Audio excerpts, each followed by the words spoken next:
Ahojte, volám sa Petra a tvorím úžitkovú keramiku pod značkou Wild Poppy Ceramics. Brány môjho ateliéru som pred pár rokmi otvorila aj pre vás. Priniesla som koncept založený na dôvere. Otvorený samoobslužný alebo tzv. Self-service ateliér, počas ktorého vám je priestor sprístupnený bez dozoru, bez obmedzení.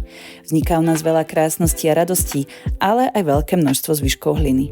Väčšina sa dá spracovať a opäť zužitkovať, avšak ručné miesenie takéhoto množstva hliny sa stáva nezvládnutelným. Taktiež pri ručnom spracovaní zvyškov hliny sa môže stať, že v nej ostanú bubliny, ktoré spôsobia, že výrobky občas prasknú alebo ich môže pri výpale až roztrhnúť. Ručné spracovanie hliny je časovo a fyzicky veľmi náročné a často aj neefektívne. Aby mohol koncept nášho otvoreného ateliéru pokračovať, potrebujeme zabezpečiť tzv. Šnekovací lis.